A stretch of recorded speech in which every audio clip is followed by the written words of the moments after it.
Todo creyente debe desear la leche espiritual no adulterada, como los niños recién nacidos desean la leche materna. No es que Pedro esté hablando de nuevos creyentes. No, él está diciendo a todos los cristianos deben desear la palabra de Dios como los niños recién nacidos desean la leche espiritual. Los niños nacen con un dispositivo puesto por Dios que los lleva a desear la leche materna como ellos no desean ninguna otra cosa de este mundo. Porque sus vidas dependen de eso. Por eso alguien decía que los niños vienen de fábrica con un desorden obsesivo compulsivo por la leche materna. Un desorden obsesivo compulsivo. Ellos no quieren otra cosa. Y ustedes ven que da risa porque las madres se preocupan mucho por el color de la frazada con el que ellas envuelven al bebé mientras los lactan. ¿Verdad? Bueno, por lo menos en República Dominicana. Sobre todo si hay visita en la casa. Y ellas quieren que hasta eso se vea bien, ¿verdad? La frazada. Pero créanme, los niños recién nacidos no tienen ningún interés por la frazada. A ellos no les importa de qué color es, no les importan los animalitos que la abuelita le bordó. Ellos quieren leche, la leche de la mamá. No les interesa otra cosa. Tú le puedes ofrecer un peluche sumamente llamativo, pero ellos no quieren un peluche, ellos quieren leche. Y tienen una alarma horrible para que no se te olvide. Hace mucho oí la historia de un señor que tenía muchísimas deudas y alguien le preguntó, ¿y cómo tú duermes por las noches debiendo tanto dinero? Y dice, yo duermo como un bebé. De verdad, dice, sí, despierto cada 3 horas llorando, porque eso es lo que hacen los bebés. Los bebés despiertan cada 3 horas. Yo no sé por qué la gente dice dormir como un bebé y los bebés duermen. Eso es como una alarma ahí. Y comienzan grita y grita y grita hasta que la mamá les da la leche. Es un desorden obsesivo compulsivo que tienen los bebés. Bueno, hermanos, Pedro nos está diciendo en este texto que es así como tú y yo debemos desear la Biblia. Oh, wow. Ya como que no da mucha risa, ¿verdad? Pedro nos está diciendo, ¿tú eres un cristiano? Desead como niños recién nacidos la leche espiritual no adulterada. Como los niños desean la leche de la mamá. Dice el salmista en el Salmo 19, versículo 10, que la palabra de Dios era para él más deseable que el oro, que mucho oro afinado, y era para él más dulce, y más dulce que la miel que destila del panal. Y lo mismo expresa el autor del Salmo 119. Algunos creen que el autor del Salmo 119 era Esdras, el escriba. Pero sea quien haya sido el autor del Salmo 119, mis hermanos, este hombre escribió un poema de amor dedicado a la Biblia. Lean el Salmo 119 con eso en mente y se van a dar cuenta que es un poema de amor. Un hombre enamorado de la Biblia. Y solamente por citar algunos textos del Salmo 119, versículo 16, me deleitaré en tus estatutos y no olvidaré tu palabra. Versículo 20, quebrantada está mi alma, anhelando tus ordenanzas en todo tiempo. Versículo 47, me deleitaré en tus mandamientos, los cuales amo. Versículo 72, mejor es para mí la ley de tu boca que millares de piezas de oro y de plata. Versículo 97, oh cuánto amo tu ley, todo el día es ella mi meditación. Versículo 131, abrí mi boca y suspiré porque anhelaba tus mandamientos. Versículo 162, me regocijo en tu palabra como quien haya un gran botín. Eso es desear como niños recién nacidos la leche espiritual no adulterada. Y créame, tuve que seleccionar algunos textos del Salmo 119. Ahora, yo sé que el fatalista que hay en ti dice que eso no es posible. Nadie puede darle una orden a mis deseos para que yo desee lo que ahora no deseo. Es como pedirle a un paralítico que camine. Él no puede caminar por más que tú se lo ordenes, porque él tiene un problema que le impide caminar. Bueno, depende de quién se lo ordene.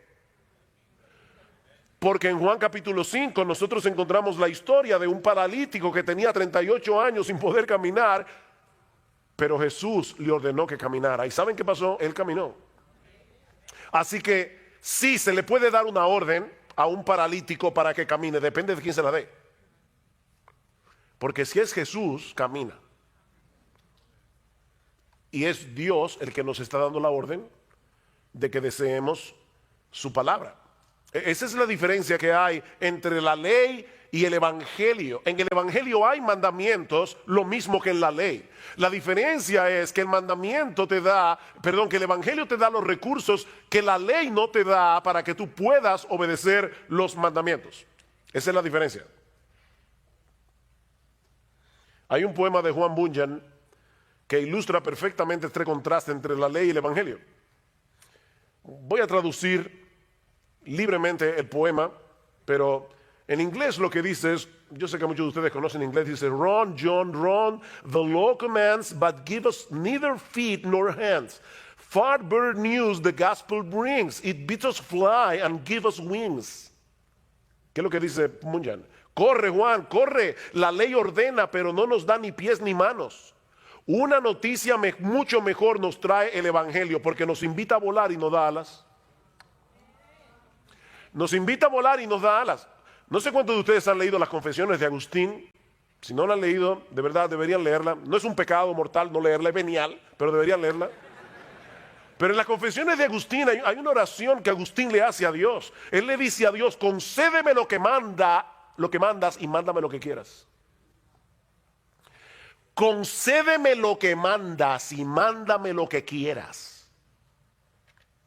Somos nosotros los que debemos obedecer los mandamientos de Dios. Somos nosotros los que debemos usar los medios de gracia que Él nos ha provisto para crecer espiritualmente, como leer la Biblia, por ejemplo. Pero de antemano nosotros sabemos que no vamos a poder avanzar ni un solo paso en nuestra vida cristiana si no es en dependencia del Espíritu Santo. Así que no te quedes paralizado donde estás. Reconoce tu impotencia delante de Dios, pero clama por su ayuda y amparado por la fe en sus promesas, sigue corriendo. Señor, yo no tengo en este momento mucho apetito por leer tu palabra. Díselo al Señor. De hecho, Él ya lo sabe porque Él conoce tu corazón. Señor, yo no tengo mucho apetito en este momento por leer tu palabra, al menos no con ese desorden obsesivo compulsivo con el que los niños recién nacidos desean la leche de su mamá. Pero yo te ruego, Señor, que abras mis ojos para que yo pueda ver las maravillas de tu ley, porque esa es una de las cosas que te van a llevar a desearla más. Cuando tú veas las maravillas que están encerradas en este libro, Señor, yo te ruego que me lleves a anhelarla más que a millares de oro y plata. Mientras tanto, Señor, por la fe yo voy a leer tu palabra, aunque ahora no la desee. Porque yo sé que es por medio de ella que tú vas a hacer la obra en mí de desearla. O sea, fíjate lo que estoy diciendo. No te estoy diciendo, bueno, pues quédate sin leer la Biblia, dedícate a orar hasta que te venga el deseo. No. Lo que te estoy diciendo es, confiésale a Dios tu deseo, tu falta de deseo, pídele que te haga desearla, y comienza a leerla, porque es a través de la lectura de su palabra que Dios te va a dar el deseo por la Biblia. Y eso nos lleva a nuestro segundo encabezado del texto. Pedro no se limita a darnos una exhortación o un mandamiento para que deseemos la Biblia, la leche espiritual no adulterada, sino que también nos da una muy buena razón para hacerlo. Si ustedes notan, el versículo 1 del capítulo 2 dice, desechando, ¿qué? pues, desechando pues. ¿Ustedes recuerdan lo que decía Josías esta mañana de que porque la Biblia es inspirada, cada palabra cuenta? Bueno, aquí hay un pues que no está de más. De hecho, no sé cuántos de ustedes tienen la Biblia de las Américas. ¿Quiénes tienen aquí la Biblia de las Américas? Ok, ¿cómo comienza el capítulo 2? Porque no comienza de esta forma. ¿Cómo comienza? Por tanto. Exacto, comienza con un por tanto.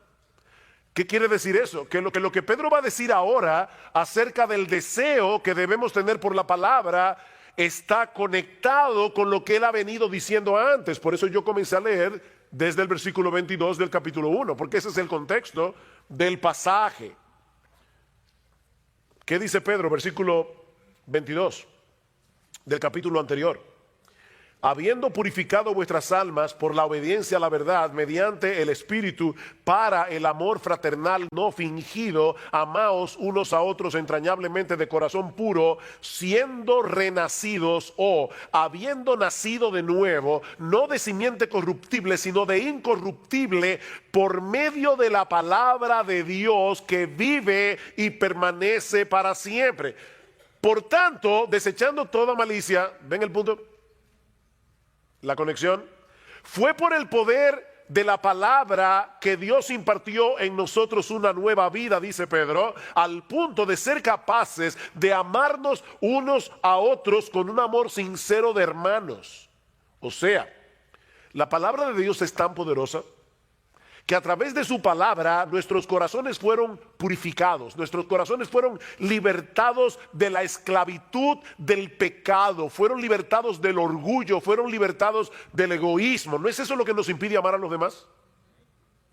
Bueno, Pedro dice, fue por la palabra que ustedes fueron purificados de esa manera, para que se puedan amar. Dice en Santiago capítulo 1 versículo 18, en el ejercicio de su voluntad, Él nos hizo nacer por la palabra de verdad, para que fuéramos las primicias de sus criaturas. El nuevo nacimiento se produce por la palabra. ¿Qué debemos hacer ahora? Alimentarnos de esa misma palabra que nos dio vida. Esa misma palabra por la cual fuimos transformados. Alguien decía, la madre de la criatura es también la amamantadora de ella, ¿no es así? La que pare el niño es la que la amamanta. Bueno, ¿quién te parió? ¿Te parió Dios? ¿Por medio de qué? Por medio de su palabra. Eso es lo que Pedro está diciendo. Fuiste engendrado por la palabra, amamántate de la palabra. Ahora tienes que seguir alimentándote por esa misma palabra, porque este libro no es un mero registro de las cosas que Dios hizo por nosotros o que Dios habló en un pasado distante. No, mis hermanos, esta es la palabra viva exhalada por el Dios vivo. Por eso es que constantemente nosotros encontramos expresiones en la Biblia como, por eso es que dice el Espíritu Santo, no dice dijo. Dice el Espíritu Santo, como en Hebreos capítulo 3 versículo 7 creo, como dice el Espíritu Santo, todavía lo sigue diciendo. Esta palabra sigue hablando hoy como cuando se pronunció por primera vez. Es una palabra viva. Y ya oyeron ustedes hablando de la inspiración bastante hoy. Toda la Escritura es inspirada por Dios y útil para enseñar, para redarguir, para corregir, para instruir en justicia, a fin de que el hombre de Dios sea perfecto, enteramente preparado para toda buena obra. Es la palabra exhalada de Dios. Es por eso que este libro es eficaz, porque está vivo. Increíble. Bueno, iba a usar esa ilustración mañana, pero bueno, ya, ni modo. ¿Saben que leí recientemente que una sociedad de ateos en Estados Unidos estaba haciendo fuerza porque sacaran la Biblia de los hoteles? La Biblia de los Gedeones. Y la pregunta mía es, ¿y por qué los ateos quieren que saquen la Biblia de los hoteles? ¿Será porque ellos creen que ella es capaz de convertir a la gente? Parece verdad como que los ateos tienen más fe en la palabra que muchos cristianos. Ellos le tienen miedo a este libro, a lo que este libro puede hacer. Y por eso quieren sacarlo de las escuelas, quieren sacarlo de los hoteles, quieren sacarlo de todas partes. La palabra de Dios es viva y eficaz y más cortante que toda espada de doble filo. La palabra de Dios está viva. Este libro está vivo. Es un libro poderoso. O el texto que citó nuestro hermano Carballosa ahora, dice, por eso también nosotros sin cesar damos gracias a Dios, 1 Tesalónica 2:13, de que cuando recibisteis la palabra de Dios que oísteis de nosotros,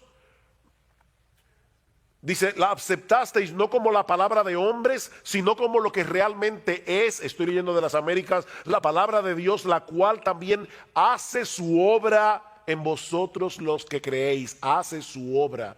Es una palabra viva. Dios sigue hablando hoy a través de su palabra para transformar la vida de aquellos que la reciben por medio de la fe. Esta es una palabra que nunca perderá su poder de transformar.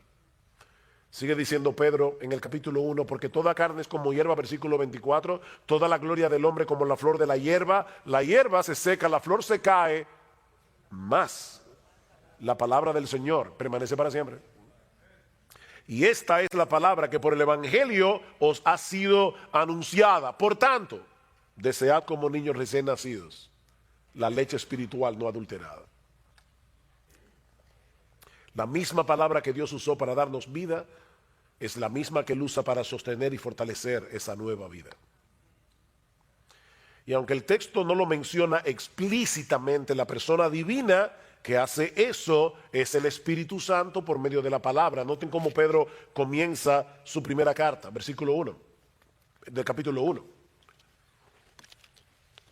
Pedro, apóstol de Jesucristo, a los expatriados de la dispersión en el Ponto, Galacia, Capadocia, Asia y Bitinia, elegidos según la presencia de Dios Padre en santificación del Espíritu para obedecer y ser rociados con la sangre de Jesucristo. Es el Espíritu Santo el que hace esa obra por medio de su palabra. De manera que si tú quieres ver a Dios obrando en tu vida, si tú quieres que Él se manifieste en tu vida, sumérgete en este libro, porque es aquí y no en ningún otro lugar donde Él se manifiesta. Yo escucho personas en el pueblo evangélico que quisieran tener alguna experiencia espectacular para poder sentir la presencia de Dios.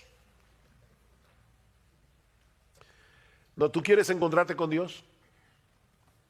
Búscalo aquí. Oye, que no lo vas a encontrar en ningún otro lugar. Tú quieres encontrarte con Dios, búscalo en este libro. Aquí es donde Dios se revela.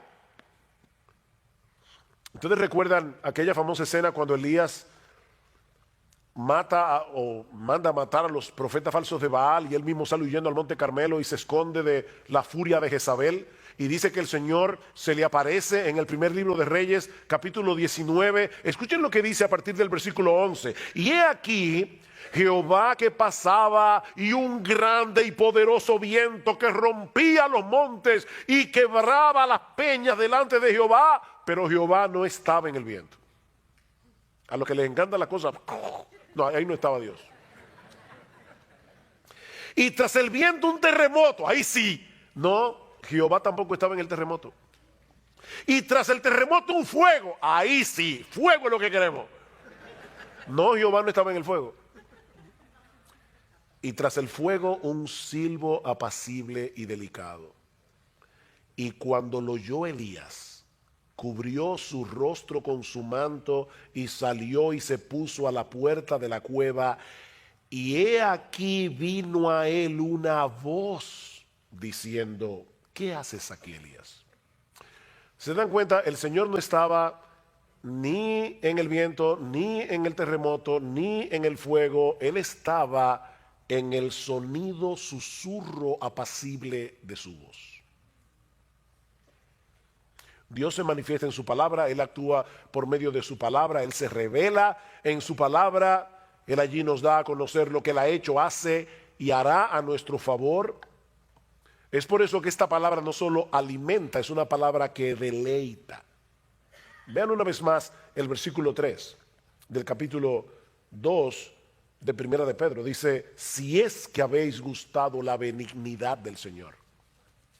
Y podemos traducirlo también: ya que habéis gustado.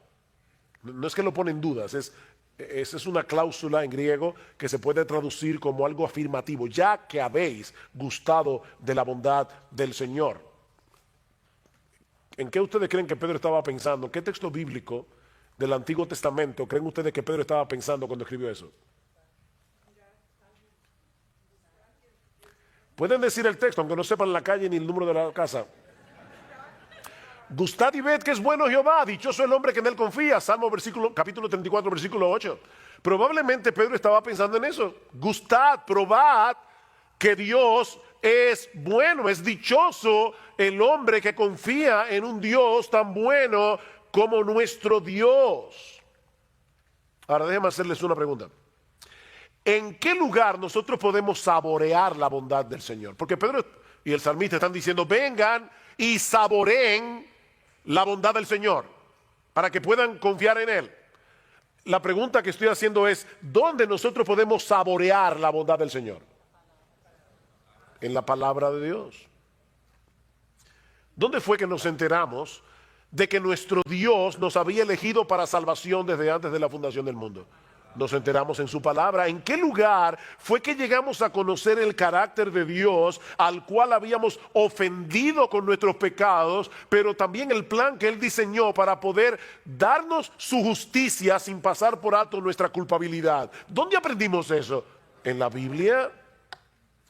¿Dónde podemos conocer las preciosas y grandísimas promesas de las que se nos habla en 2 de Pedro capítulo 1, versículos 3 y 4? Dejándonos ver en cada una de esas promesas la ternura de su bondad para con nosotros si somos sus hijos. ¿Dónde sabemos eso? ¿O dónde podemos saborear eso? En su palabra. Así que es una leche que alimenta, pero es una leche que deleita. Es una leche que deleita. Miren, mis hermanos, nosotros deberíamos leer la Biblia todos los días. Todos los días. Pastores, que yo no tengo tiempo. Ok, déjame decírtelo tiernamente. No mientas. No mientas. Dice John Piper que él cree que Dios movió la cosa para que se inventara el Facebook y el Twitter para demostrar en el día del juicio que no era verdad, que no había tiempo para leer la Biblia y orar. No mientas. No hay tiempo. Lo que pasa es que el tiempo para leer la Biblia no se encuentra, se hace en tu agenda. Tú tienes que apartar el tiempo para leer tu Biblia y debes hacerlo todos los días, porque nosotros necesitamos este alimento todos los días.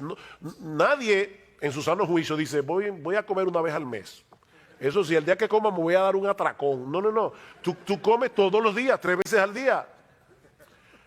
Bueno, tú debes leer la Biblia todos los días. De verdad, todos los días. Y se puede leer la Biblia todos los días. Se puede. Pero no lo hagas pensando que si no lees la Biblia, ese día te va a caer un rayo del cielo. No es por esa razón que tú debes leer tu Biblia todos los días. No leas la Biblia por el temor de que si no la lees, Dios te va a castigar, o ese va a ser un mal día para ti, todo te va a salir en contra. No. Nosotros leemos la Biblia cada día para conocer mejor a Jesucristo.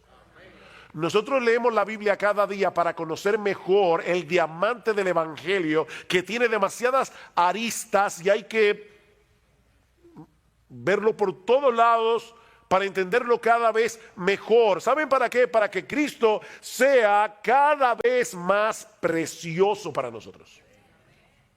Es por eso que debemos leer la Biblia. Porque toda esa bondad que nosotros hemos gustado de parte de Dios y que se encuentran en su palabra, han venido a ser nuestras únicamente por causa de Él. Me encanta como lo dice Pablo en el capítulo 1 de la segunda carta a los Corintios. Noten lo que dice en el versículo 20. Porque todas las promesas de Dios son en Él sí y en Él amén, por medio de nosotros para la gloria de Dios. No pierdan de vista la coma. Pablo no está diciendo que todas las promesas de Dios son en el sí, en el amén. No, en Él sí, coma. Y en Él, amén. ¿En quién? Todas las promesas de Dios son sí y amén. En Cristo Jesús. sin Cristo nosotros no tendríamos derecho a apropiarnos de ninguna promesa bíblica. Así que cada vez que tú leas una promesa en la Biblia, aunque esté en el Antiguo Testamento, piensa en Jesús. Jehová es mi pastor, nada me faltará. Wow, qué hermoso. Bueno, esa promesa no es para ti si tú no estás en Cristo. Y por lo tanto, esa promesa habla de Cristo. Cualquier promesa que haya en la Biblia son en Él sí y en Él amén. Por lo tanto, ¿por qué tú debes leer la Biblia todos los días? Para enamorarte más de Jesús, que hace posible que Dios te trate con bondad y no con juicio, ya que habéis gustado la benignidad del Señor, la bondad del Señor. Por eso es que debes desear como niño recién nacido la leche espiritual no adulterada, porque esa bondad la gustas aquí es donde se gusta esa bondad. Porque es aquí que nos muestran a Cristo como el mediador que hace posible que todas las promesas de Dios sean sí y amén para nosotros. Así que ya hemos visto dos cosas. Hemos visto la exhortación o el mandato, desead como niños recién nacidos. La razón, ya que habéis gustado la bondad del Señor y la gustaste aquí. Pero veamos ahora, en tercer lugar, los obstáculos. Los obstáculos. Hay algunas cosas que estropean nuestro apetito por la Biblia. Y lo encontramos en el versículo 1. Desechando pues toda malicia, todo engaño, hipocresía, envidias y todas las distracciones, desead como niños recién nacidos. Aquí está el problema. Ven, el problema no es falta de tiempo. No, el problema está en el versículo 1. Desechen esto. Y la palabra que se traduce aquí como desechar da la idea de quitarse algo de encima, como cuando uno se quita una ropa sucia, una ropa contaminada. El tiempo del verbo que Pedro usa aquí nos muestra que se trata de una acción enérgica, una acción determinante. Desecha de una vez por todas esos pecados que están destruyendo, que están estropeando, que están minando tu apetito por la palabra de Dios. Desecha esos pecados. Ahora, quiero ponerlos a pensar y así me siento más tranquilo con mi conciencia de que de verdad fue un taller y no que estaba predicando. Déjame hacerles una pregunta. Sí, porque entonces ustedes van a salir afuera y le van a decir, mi taller estuvo buenísimo, había hasta diapositiva y el mío no tiene nada de eso. Entonces déjenme por lo menos decir eso. Ok, vean el texto. Otra vez, léanlo, véanlo en su Biblia, versículo 1. ¿Ustedes notan algo interesante en esa lista de pecados que Pedro, primera de Pedro capítulo 2, versículo 1, ¿ustedes notan algo en esa lista de pecados? Hay varias cosas en esa lista de pecados que yo quiero que ustedes noten y quiero que me respondan los que hayan notado algo. No, pero de la lista en sí, entera, ¿qué ven ustedes en la lista como un todo? Esa es la pregunta, perdone que usted no hice la pregunta correctamente. Bueno, son pecados, obviamente. Oh, perdón, ¿cómo fue? Todos los pecados que están ahí son relacionales. Hay un montón de pecados que Pedro ni menciona. Esta lista no es exhaustiva. Todos los pecados de los que Pedro está hablando allí son relacionales. Todos tienen que ver en nuestro trato unos con otros.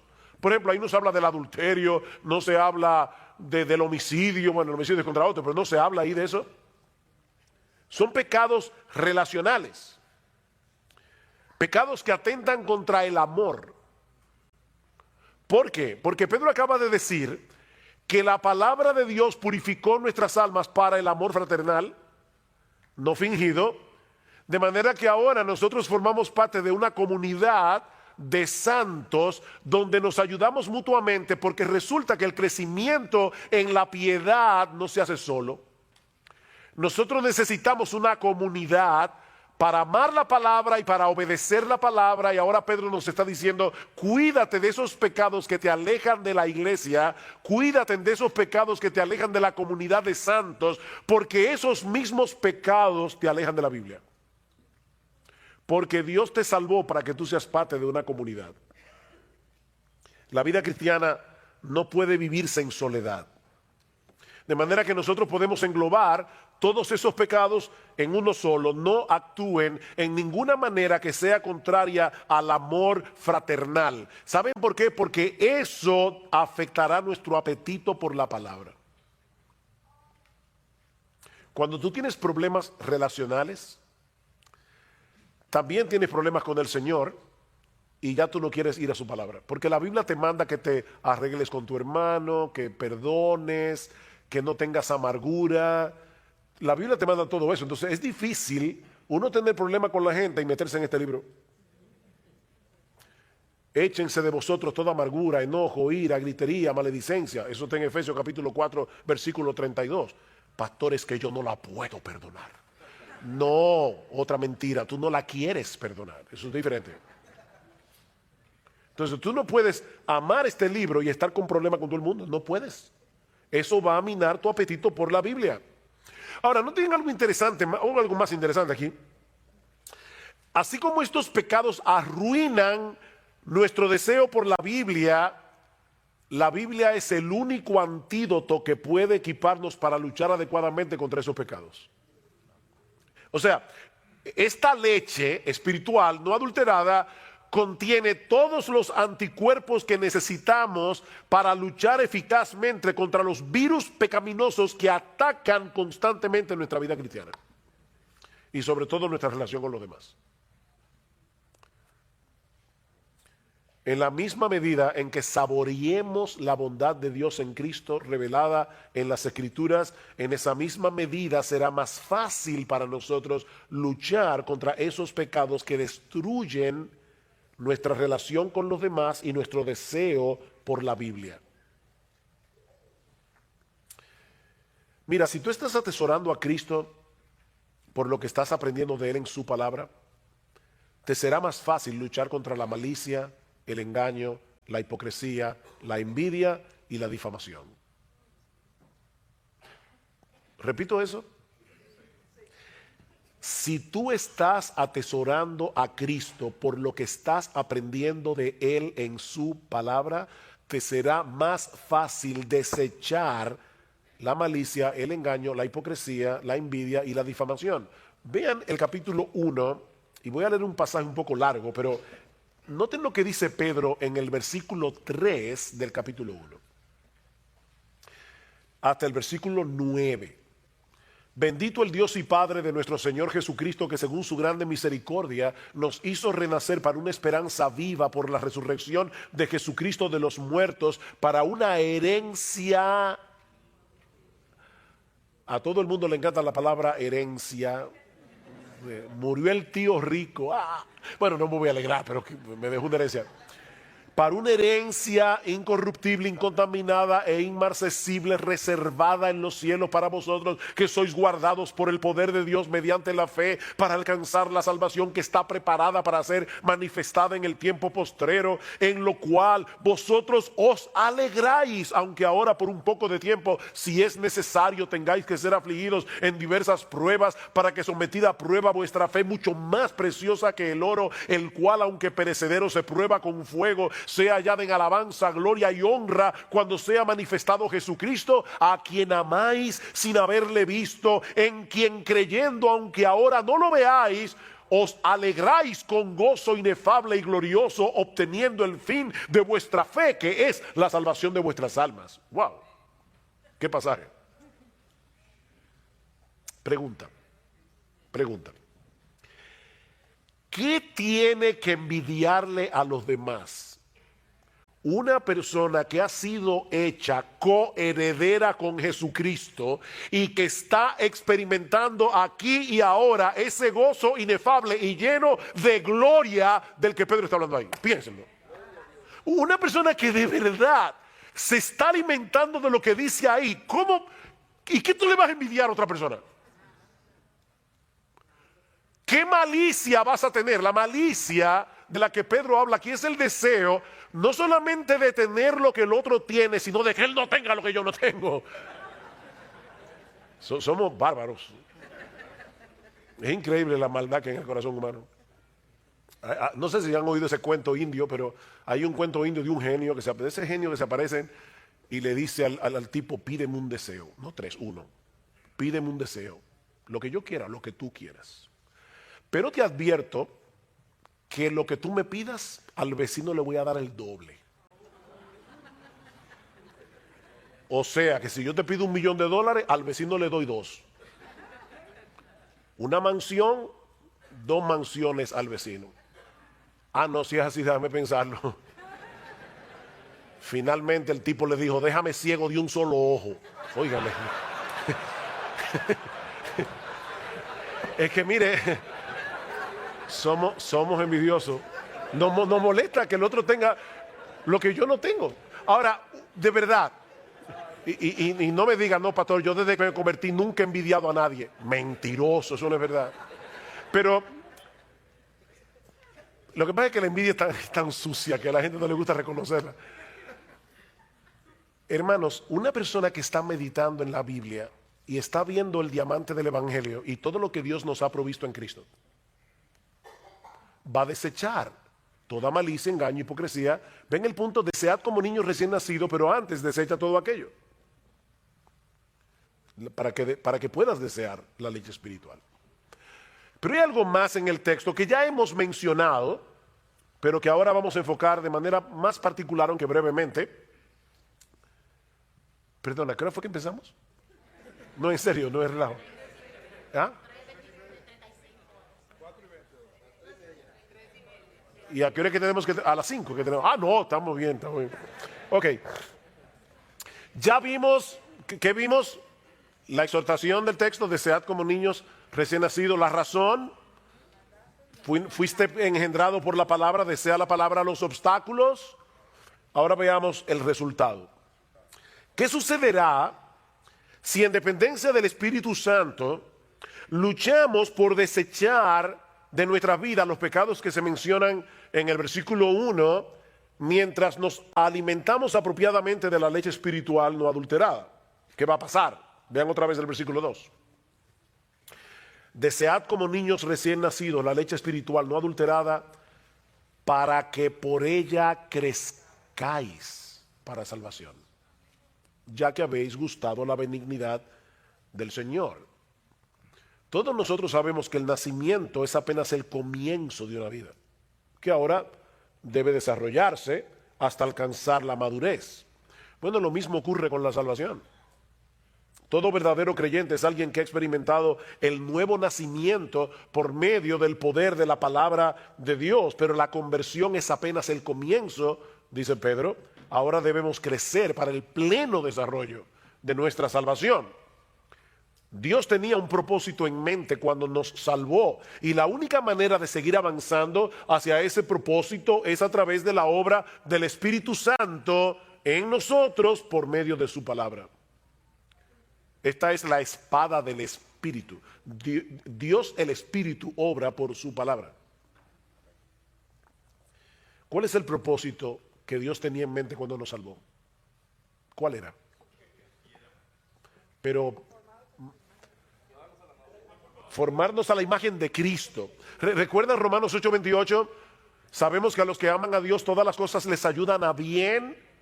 Esto es, para que no confundan el bien, esto es a los que conforme a su propósito son llamados. ¿Cuál es el propósito? Porque a los que antes conoció también los predestinó para que fuesen hechos conformes a la imagen de su Hijo, de modo que Él sea el primogénito entre muchos hermanos. El propósito para el cual todas las cosas obran es para hacernos como Jesús. Ese es el bien. No es que seas millonario, no es que tengas siempre salud. No, es que seas como Jesús. Ese es el bien. Porque fue con ese propósito que el Señor nos escogió. He usado esta ilustración muchas veces, pero no encuentro otra mejor. Una vez le preguntaron al gran escultor renacentista Miguel Ángel. Él estaba con un bloque de mármol enorme y iba a esculpir un caballo. Yo no sé cuántos de ustedes han visto las obras de Miguel Ángel, aunque sea en foto, pero de verdad que parece que tienen vida. Y alguien le preguntó, ¿cómo tú puedes sacar un caballo de ese bloque de mármol? Y Miguel Ángel le respondió, es muy fácil Yo le quito todo lo que no se parece al caballo. Bueno, ¿saben qué es lo que Dios está haciendo? Dios nos toma así en bruto y nos salva. No te estoy diciendo que tú eres bruto, sino que tú eres como esa piedra bruta, no trabajada, y ahora Dios va a tomar el cincel y va a comenzar a golpearte para quitarte todo lo que no se parece a Jesús. Ese es el propósito. Ahora, ¿cómo yo avanzo hacia el propósito de ser cada vez más como Jesús? Bueno, el apóstol Pablo responde esa pregunta en 2 Corintios capítulo 3 versículo 18. Mirando nosotros todos a cara descubierta como en un espejo la gloria del Señor, somos transformados de gloria en la misma imagen como por el Espíritu del Señor. Contemplando su gloria, somos transformados de gloria en la misma medida en que tú admiras a Cristo, te pareces a Cristo porque tú te conviertes en aquello que admiras. ¿Por qué ustedes creen que las personas imitan a los artistas? ¿Por qué quieren comprar donde ellos compran, usar la ropa que ellos usan? ¿Por qué? Porque tú te conviertes en lo que admiras. Bueno, si tú admiras la gloria de Cristo, te vas a parecer cada vez más a Él. Mirando su gloria, somos transformados de gloria en la misma imagen. Ahora la pregunta es, ¿y dónde nosotros vemos la gloria de Jesús? En la palabra de Dios, en el Evangelio. Si nuestro evangelio está encubierto, entre los que se pierden está encubierto, en los cuales el Dios de este siglo cegó el entendimiento de los incrédulos para que no les resplandezca la luz del evangelio de la gloria de Cristo. El evangelio de la gloria de Cristo, que es la imagen de Dios. Es en el evangelio donde brilla como en ningún otro lugar la gloria de Jesús. Bueno, es por eso que nosotros debemos desear como niños recién nacidos la leche espiritual no adulterada. El raquitismo espiritual no es una opción. Pedro concluye su segunda carta diciendo que creced en la gracia y en el conocimiento de nuestro Señor Jesucristo. Esto no es una opción. Y eso solo puede suceder a través de una dieta regular y constante de la leche espiritual no adulterada. Ningún creyente puede darse el lujo de dejarse alimentar regularmente de la palabra de Dios, así como ningún bebé puede dejar de beber la leche de su mamá o algún sustituto. Solo que en este caso no hay sustituto, porque esta es la única Biblia. Para muchas cosas el hombre tiene visión, mucha visión, pero es incapaz de percibir el estado real en que se encuentra su alma delante de Dios, y mucho menos es incapaz de desear el remedio que Dios ha provisto. Pablo dice en 2 Corintios capítulo 2 versículo 14 que el hombre natural, es decir, el hombre tal como sale del vientre de su madre, el hombre que todavía no ha nacido de nuevo, que no ha sido regenerado, no percibe las cosas que son del Espíritu de Dios, porque para él son locura. Pablo dice que no las puede entender porque se han de discernir espiritualmente. Y en 2 Corintios 4:3 Pablo dice de manera más explícita que el Dios de este siglo cegó el entendimiento de los incrédulos para que no les resplandezca la luz del evangelio de la gloria de Cristo, el cual es la imagen de Dios. El hombre incrédulo está espiritualmente ciego, y con una ceguera que es 1000 veces peor que la física, porque ni siquiera le permite darse cuenta de que él está ciego. Él cree que ve, pero no ve. Y ese es precisamente el tema de la porción del Evangelio de Marcos que estudiaremos en esta mañana. Marcos capítulo 8, vamos a estar viendo los versículos 1 hasta el 26. Es un pasaje muy extenso, por lo que no vamos a detenernos en cada uno de los detalles que aparecen allí, pero aún así, mis hermanos, vale la pena entender esta porción del Evangelio de Marcos como un todo para poder ver el hilo de pensamiento que corre a través de esta sección del Evangelio. Este capítulo comienza con un incidente similar al que nosotros vimos hace varias semanas atrás en el capítulo 6 de Marcos, cuando el Señor alimentó a una gran multitud con 5 panes y 2 peces. Por eso hemos titulado esta primera escena una lección repetida para un grupo de alumnos de lento aprendizaje. ¿Qué es lo primero que nosotros tenemos en los versículos 1 al 9 del capítulo 8 del Evangelio de Marcos? Una lección repetida para un grupo de alumnos de lento aprendizaje. Marcos capítulo 8, versículos 1 al 3. En aquellos días, es decir, que Marcos está conectando lo que él ha venido describiendo del ministerio de Jesús en esa región llamada Decápolis, al otro lado del Jordán. Dice, en aquellos días, cuando de nuevo había una gran multitud que no tenía que comer, Jesús llamó a sus discípulos y les dijo, tengo compasión de la multitud, porque hace ya 3 días que están conmigo y no tienen que comer. Y si los despido sin comer a sus casas, desfallecerán en el camino, pues algunos de ellos han venido de lejos. El Señor Jesucristo se encuentra todavía, como decía hace un momento, en esta región de Decápolis con sus discípulos, un territorio poblado mayormente por gentiles. Y Marcos nos dice que una vez más, de nuevo, dice en el versículo 1, se reunió en torno a él una gran multitud que no tenía que comer. ¿Cuánto desearíamos los pastores siempre tener congregaciones así? ¿Ustedes se imaginan? 3 días aquí predicando la palabra y que a ustedes se les olvide que no tienen que comer. Eso sería fantástico. Pero después me desperté. Estas personas, es que yo quiero que ustedes noten esos pequeños detalles que aparecen en el Evangelio de Marcos. Estas personas, mis amados hermanos, se habían absorbido tanto en las enseñanzas de Jesús durante 3 días que aparentemente no se habían dado cuenta que sus provisiones se habían comenzado a agotar y ellos estaban en un lugar desértico, así que era una situación desesperada. Y Marcos dice que eso movió al Señor a compasión. Y la palabra que se usa aquí, la palabra griega, significa literalmente que a Jesús se le removieron las entrañas.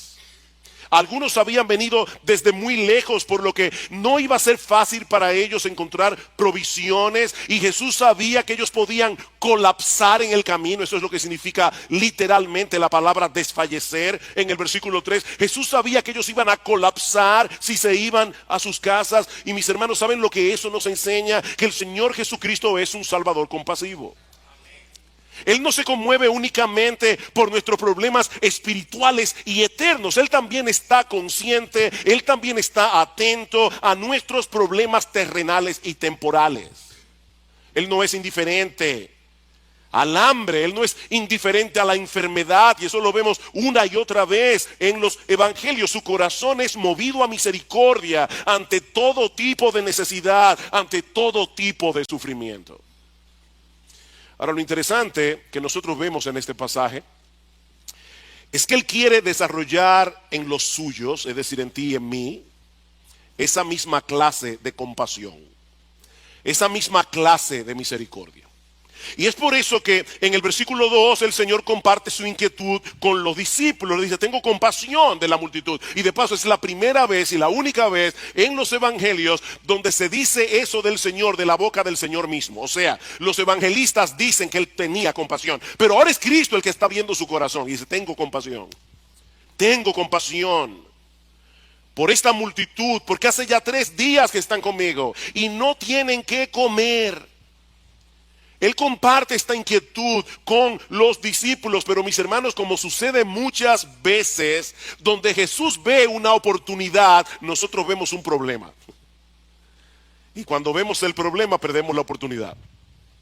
¿Cómo reaccionaron los discípulos? Versículo 4. Sus discípulos le respondieron, ¿y dónde podría alguien encontrar lo suficiente para saciar de pan a estos que están aquí en el desierto? De verdad que hay momentos que uno está leyendo los evangelios y uno saca exclamaciones. Yo no sé tú, pero a veces yo digo, ¿what? Déjame hacerte una pregunta. Si tú hubieras estado allí en ese momento, ¿cuál habría sido tu respuesta a los discípulos? Imagínate, ¿te acuerdas la serie El túnel del tiempo? Algunos se acordarán. Bueno, imagínate que tú puedes tomar el túnel del tiempo y llegar a ese momento particular con el conocimiento que tú tienes ahora de los evangelios, y más particularmente con el conocimiento que tienes del evangelio de Marcos, y escuchas a los discípulos hacerle esta pregunta a Jesús: ¿de dónde vamos a sacar comida para que coman todos estos? ¿Qué tú les habrías respondido? Bueno, yo no sé tú, pero probablemente yo les hubiera dicho: ¿cómo que de dónde? De ese Señor de gloria que puede multiplicar unos cuantos panes y unos cuantos peces y convertirlos en un banquete. Jesús puede hacer eso. Bien, esa es la respuesta correcta. Pero ¿saben qué, mis amados hermanos? Yo me temo que de haber estado allí, lo más probable es que tú y yo habríamos reaccionado exactamente como ellos lo hicieron. Exactamente. Tenemos un serio problema, tú y yo tenemos un serio problema para aplicar lo que conocemos del Señor. Cuando estamos en un momento difícil, cuando estamos en medio de la prueba, cuando estamos en medio del dolor, se nos olvidan los principios bíblicos, se nos olvida la teología. Pero ya hablaremos de eso dentro de un momento. Ahora, lo sorprendente de esta historia, mis hermanos, es que el Señor no desecha a sus discípulos por causa de su torpeza, y eso es una buena noticia, sino que con toda paciencia les repite la misma lección que le había dado en el capítulo 6. Versículo 5. Y él les preguntó: ¿cuántos panes tenéis? Y ellos respondieron: 7. Entonces mandó a la multitud que se recostara en el suelo, y tomando los 7 panes, después de dar gracias, los partió y los iba dando a sus discípulos para que los pusieran delante de la gente, y ellos los sirvieron a la multitud. También tenían unos pocos pececillos, aparentemente sardinas, y después de bendecirlos, mandó que estos también los sirvieran. Todos comieron y se saciaron, y recogieron de lo que sobró de los pedazos 7 canastas. Los que comieron eran unos 4,000, y los despidió. Marcos no nos dice cómo fue que operó el poder de Jesús para hacer este milagro. Y eso es algo que siempre me lo he preguntado. ¿Sería que al partir el pan crecía el otro pedazo? ¿O sería que en la canasta donde estaban los 7 panes y los pocos pececillos comenzaron a aparecer de la nada panes y peces? Nosotros no lo sabemos. Y ¿saben qué, mis amados hermanos? No tiene la menor importancia, porque sea de un modo o de otro, el punto es que el Señor alimentó milagrosamente a un montón de personas con 7 panes y unos pocos pececillos. Es el mismo que en el principio creó de la nada con el poder de su palabra los cielos y la tierra. Él estaba allí ese día, encarnado en persona, y sigue siendo el mismo en el día de hoy, un Salvador compasivo y todopoderoso. Marcos dice en el versículo 9 que eran 4,000 personas, y Mateo, en el pasaje paralelo en Mateo 15:38, dice que ese cálculo fue sin contar las mujeres y los niños. ¿Cuántas personas habían allí? Probablemente más de 15,000. Y aún así sobraron 7 canastas llenas de comida. Y de paso, mis hermanos, la palabra que usa Marcos aquí para canasta no es la misma que se usa en el pasaje anterior, en el capítulo 6. Esta era una canasta, como nosotros tenemos una fuerte influencia norteamericana. Creo que ustedes van a entender esto. Es un hamper, eso es lo que significa la palabra griega. Es una canasta lo suficientemente grande para que quepa un hombre entero dentro de ella. Es la misma palabra que aparece en Hechos capítulo 9, versículo 25, cuando dice que Lucas, que Pablo tuvo que ser descolgado del muro de Damasco en una canasta.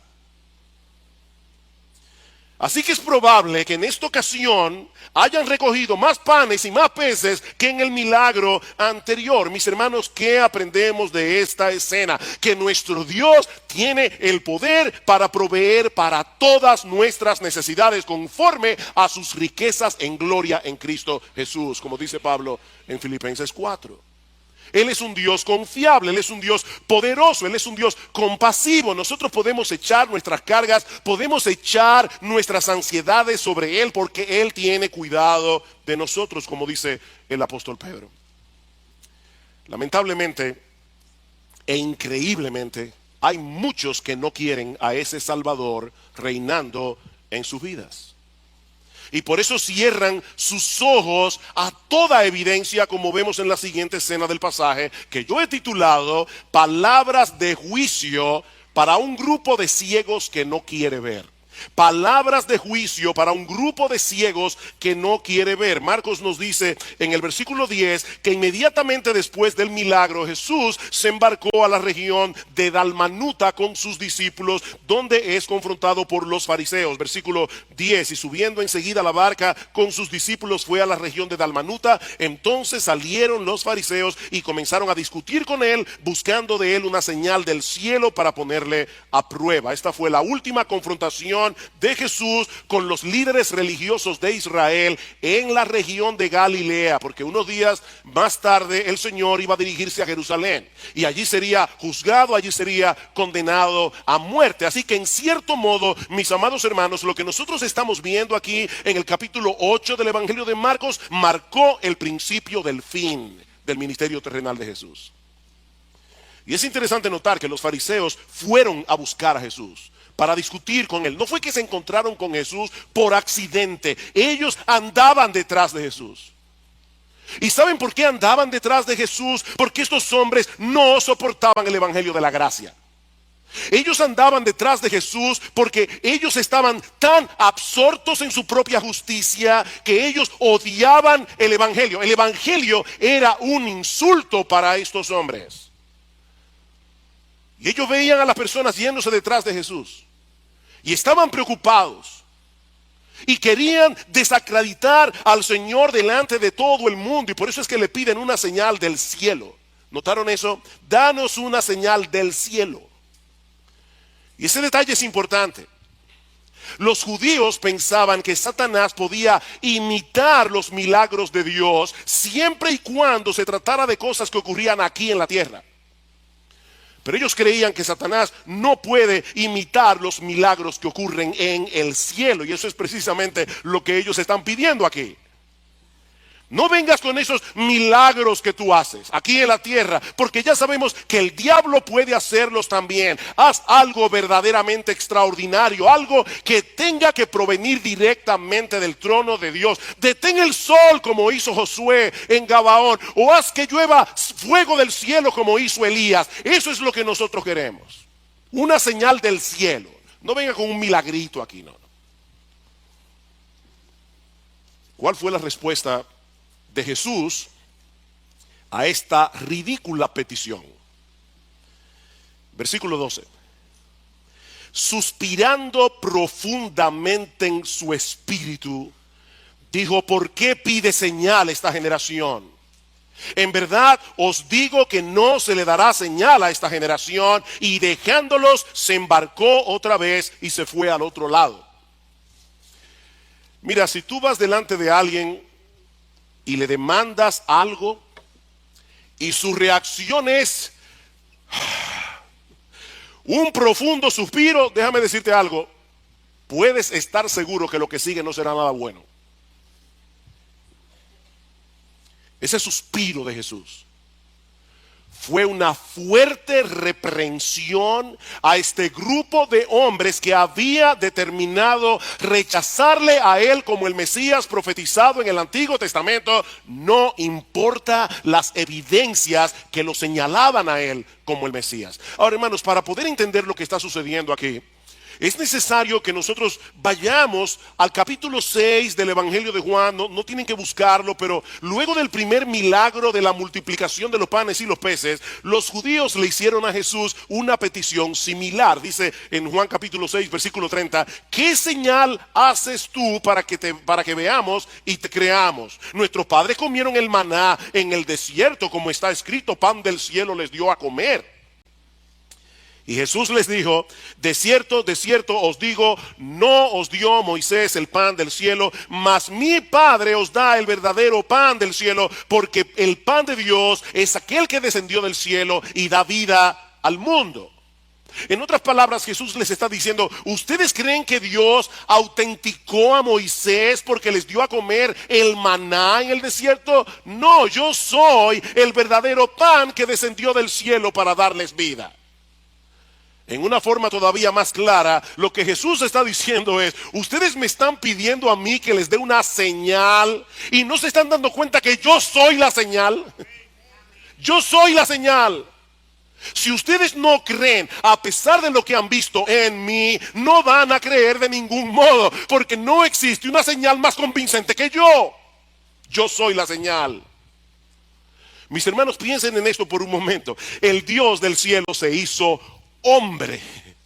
¿Ustedes se imaginan eso? El Dios del cielo se hizo hombre. El Dios del cielo vivió una vida perfecta. El Dios del cielo llevó a cabo milagros extraordinarios como la multiplicación de los panes y los peces. Predicó la palabra como nunca nadie lo ha hecho ni lo hará jamás. Y todavía le estaban pidiendo evidencias de que él era un enviado de Dios. ¿Saben por qué Jesús no respondió a la demanda de los fariseos? Porque ellos no necesitaban más pruebas, ellos necesitaban arrepentimiento. Ellos no necesitaban más pruebas. Leí en estos días algo que dijo el famoso ateo, pensador francés Voltaire. Él dijo una vez, oigan esto: si aún llegara a suceder que ocurriera un milagro en un mercado abierto ante 1.000.000 de testigos confiables, preferiría desconfiar de mis sentidos que admitir el milagro. ¿Qué les parece? ¿Cuál es el peor ciego? El que no quiere ver. No hay peor ciego que el que no quiere ver. Esa es la acusación de Pablo a toda la raza humana en el capítulo 1 de su carta a los Romanos. Dios se ha revelado a través de la creación y lo ha hecho de una manera inconfundible, pero el hombre ha decidido detener con injusticia la verdad. El hombre detiene con injusticia la verdad. Él sabe que Dios existe, él sabe que Dios creó los cielos y la tierra, él lo sabe en el fondo de su corazón, pero él pretende vivir como si no lo supiera. Él se hace el tonto. Yo decía, ayer puse un Twitter. Sí, yo uso Twitter. Un Twitter que decía: no es por ser más inteligente que los incrédulos son incrédulos, es porque son deshonestos intelectualmente. Son deshonestos intelectualmente. En Juan capítulo 3 dice: la luz vino al mundo. Ese es el problema. La luz vino al mundo. ¿Y qué hicieron los hombres? Amaron más las tinieblas que la luz. Mis hermanos, eso es trágico.